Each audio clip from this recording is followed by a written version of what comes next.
Hello YouTube family. तर आज आपण बनवणार आहे कराळ्याची चटणी. तर त्यासाठी आणली होती मी इथं कराळे आणले होते मार्केटमधून. अगोदर व्यवस्थित निवडून घेतले आणि पूर्णपणे कराळे स्वच्छ करून घेतले होते मी अगोदरच.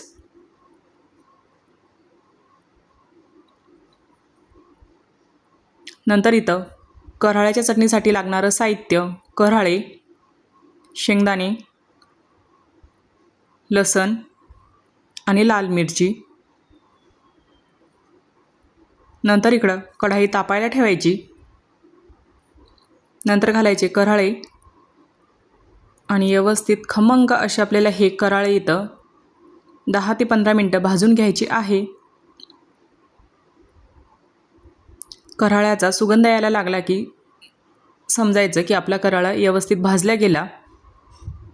आणि कराळ्याची चटणी ही चवीला अतिशय चविष्ट आणि आरोग्यासाठी पौष्टिक असते.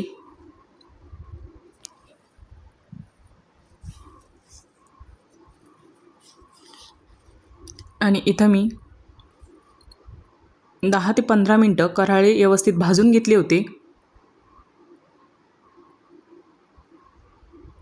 हलका सुगंध यायला लागतो कराळे भाजले की.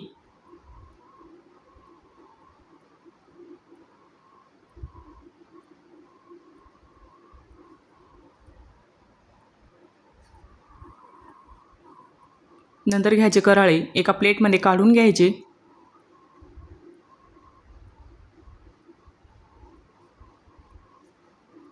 आणि कराळे थोडे चमच्याच्या साह्याने थोडे पांगून घ्यायचे, म्हणजे थंड होईल पटकन. प्लेटमध्येच पसरून घ्यायचे.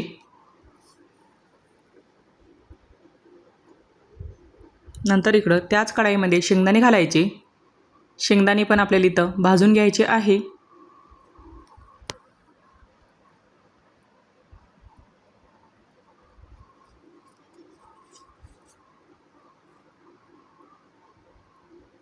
दोन ते 3 मिनटं शेंगदाणे पण व्यवस्थित भाजून घ्यायचे.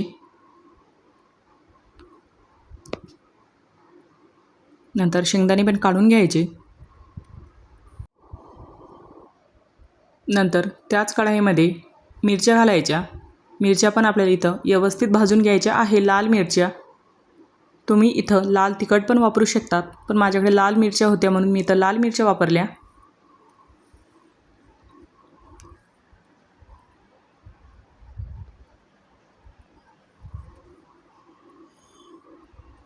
आणि इथं मी मिरच्या पण भाजून घेतल्या व्यवस्थित. नंतर त्या पण काढून घ्यायच्या.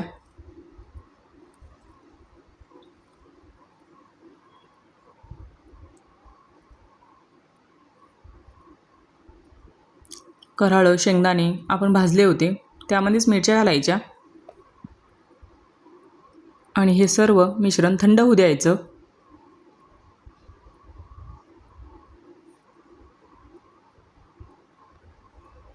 हे थंड झाले की त्यामध्ये घालायचा लसण.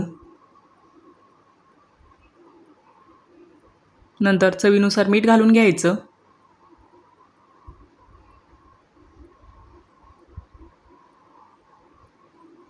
नंतर घ्यायचं इकडं मिक्सरचं भांडं आणि मिक्सरमध्ये शेंगदाणे, कराळं, लाल मिरच्या, लसण त्यामध्ये घालायचा आणि मिक्सरला फिरून घ्यायचं. आणि कराळ्याची चटणी बनवताना मिक्सरला थोडं चालू बंद करायचं. आणि थोडी मी तर जाडसरच ठेवली होती, आणि तुम्हाला जर बारीक पाहिजे असेल तर तुम्ही बारीक पण करू शकतात, पण थोडी मीडियम साईजमध्ये ठेवायची. अगदी बारीक नाही, अगदी जाड पण नाही.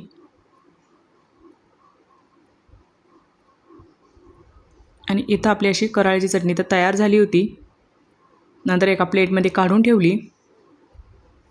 आणि 1 महिना ते 1.5 महिन्यापर्यंत ही चटणी तुम्ही डब्यामध्ये स्टोर करून ठेवू शकतात. आणि जेव्हा लागले तेव्हा त्यामध्ये तेल टाकून तुम्ही खाऊ शकतात, पोळीसोबत किंवा भाकरीसोबत.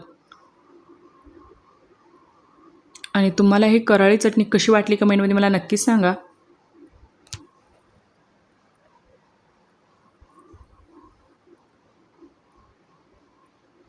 तर चला मग थँक्यू.